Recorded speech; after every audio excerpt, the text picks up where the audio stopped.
Bonjour François Langlais. Bonjour. Vous publiez à partir de demain en librairie Quoi qu'il en coûte, c'est chez Albin Michel, et c'est une référence évidemment à cette fameuse phrase prononcée par Emmanuel Macron au début du confinement, Oui. qui expliquait qu'il lutterait contre le virus, contre l'épidémie, quoi qu'il en coûte, sur l'économie. Ce livre fait le tour, si j'ose dire, des bouleversements très nombreux qui ont été provoqués par cette crise, mode de vie, mode de travail, organisation du travail, le commerce, les changements sur le logement, tout. Qu'est-ce qui vous frappe le plus ? Ce qui me frappe le plus, alors c'est justement au-delà des choses précises, c'est que l'épidémie n'a rien apporté de neuf, contrairement à ce qu'on a pu penser. Et nous, observateurs quotidiens de l'actualité, on se dit, tiens, c'est créé par cet événement exceptionnel. Et quand on regarde, une accélération. Mais oui, quand on élargit la focale, on voit que, bon, on est dans une phase de transformation assez profonde, à la fois micro, macro, dans le logiciel idéologique, et que cette épidémie, effectivement, a été une machine à avancer le temps. Et que sur des chapitres à la fois économiques, politiques, management, géopolitiques, elle a dramatisé, précipité des changements qui étaient engagés avant, à la fois dans les relations entre la Chine et les États-Unis, qui étaient pleines d'animosité depuis un moment, et aussi évidemment dans l'extraordinaire poussée numérique qu'on voit dans les entreprises, et notamment dans les petites, qui jusqu'ici étaient un peu en marge de ce mouvement. Alors je reprends ma question différemment. Dans ces accélérations, laquelle vous a le plus frappé ? C'est certainement la question de la dette. Là encore, rien de neuf. Et ça fait déjà un moment que le moteur de l'économie mondiale ne tourne plus sans cet adjuvant, et d'ailleurs fourni par les banques centrales dans les conditions qu'on connaît, les taux zéro, etc., les plans d'extraordinaire création de liquidités. Mais là, on a passé un cap. Et on a rajouté 2 zéros, partout dans le monde au même moment. Et je pense que c'est personnellement ce qui me saisit le plus. Et qui vous inquiète le plus.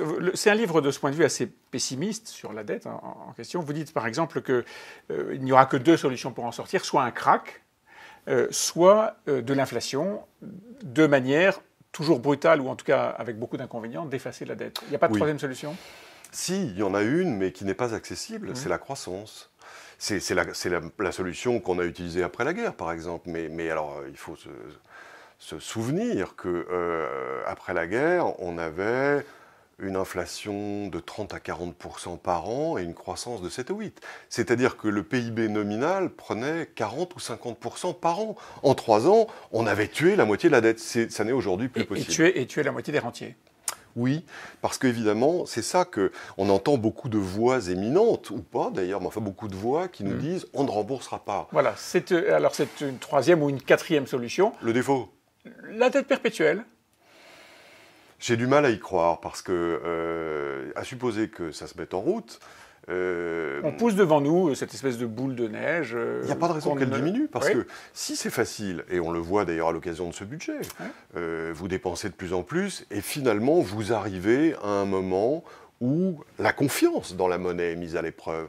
Alors évidemment, c'est très abstrait, parce qu'on est tellement habitué, notre génération, nous, à vivre avec cette confiance d'airain, qu'on n'imagine pas qu'on puisse se méfier de l'argent, mais c'est là où l'histoire nous apprend que il n'y a pas d'expérience de dette qui augmente, et il y en a eu beaucoup en l'occurrence, qui se termine bien. Qui se termine bien. Parce qu'on ne peut pas détruire la dette sans détruire l'épargne.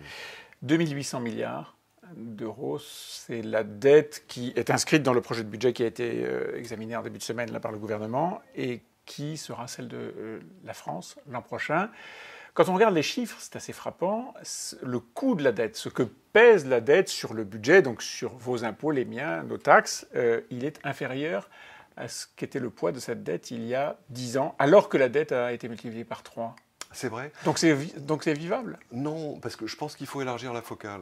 Et là aussi, voir les effets secondaires de cette politique de taux zéro. C'est la rémunération très faible des épargnants, bon, à la limite, on peut leur dire de se taire. Taux d'intérêt très faible. Mais les difficultés à servir les pensions, dans tout un tas de pays où les pensions sont indexées là-dessus. Mais pas là où il y a une retraite par répartition. Si ce n'est que cette retraite par répartition, si vous ne l'indexez pas sur les taux, vous êtes obligé de creuser le déficit pour la servir dans une période de croissance faible. Et l'autre effet pervers, c'est que cette mécanique de taux bas provoque mécaniquement l'appréciation des actifs, l'immobilier, les actions, et que ça peut déstabiliser tout le système financier. Bulle ? Bulle, bien sûr. quand on voit que Tesla vaut 25 fois PSA alors qu'il fabrique 20 fois moins de voitures, bon, alors on peut faire le pari de Tesla c'est l'avenir. Réussir le sien. La bourse parie toujours sur l'avenir. Sans doute, mais on voit qu'il y a quelquefois des hoquets, hein, et que ça peut coûter cher sur l'économie réelle. Alors qui va payer? L'épargnant, comme toujours. Comme toujours, c'est-à-dire celui qui détient du capital. En gros, le perdant de demain, c'est le gagnant des 40 dernières années, parce qu'il y a plutôt eu plusieurs décennies favorables au capital, pour des tas de raisons, à la fois idéologiques, d'organisation de l'économie. C'est en train de s'inverser, je crois. Vous faites remonter cette affaire de dette, parce qu'au fond, ce livre tourne autour de la dette. Oui. C'est votre colonne vertébrale intellectuelle. Vous faites remonter le sujet et son côté désormais dramatique à 2008-2009. Pourquoi ?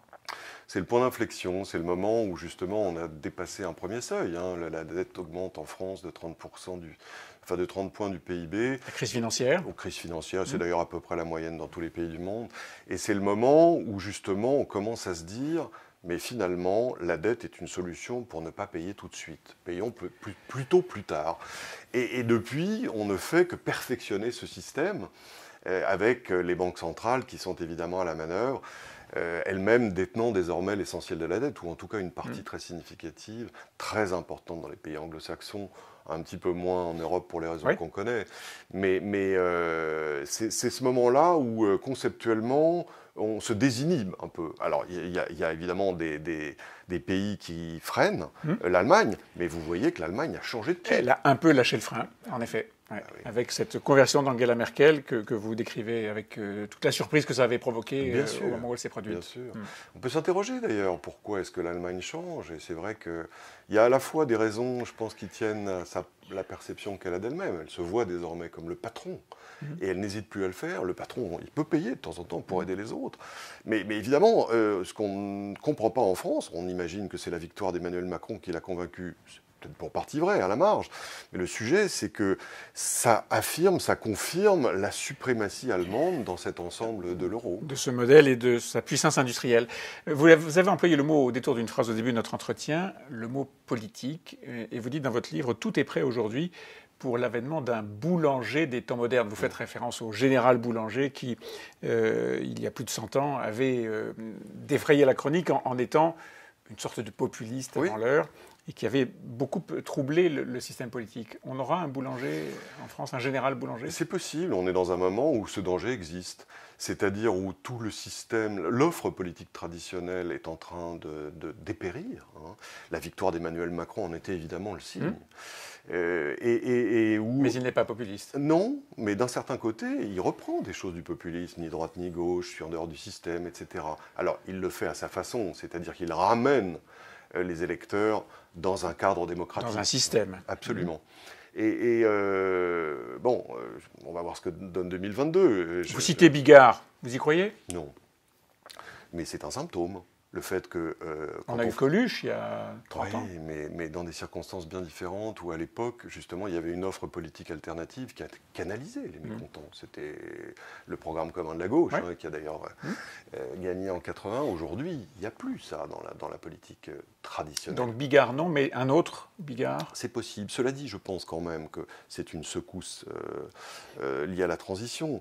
Et que, là encore, si on se réfère à l'histoire, toutes les périodes qu'on a connues, y compris d'ailleurs la période du général Boulanger, qui suivait aussi d'ailleurs une crise financière, celle de 73, etc., puis une longue période de dépression, donc il y avait des éléments communs. Mais on voit que l'offre traditionnelle, pendant quelques années, est complètement désorientée et ne sait pas répondre à la demande politique, notamment aux besoins de protection qui est devenu, je pense, l'élément fondamental. Et puis que petit à petit, l'offre politique traditionnelle, elle va là où est son marché. Et on retombe sur ses pattes. Bien sûr.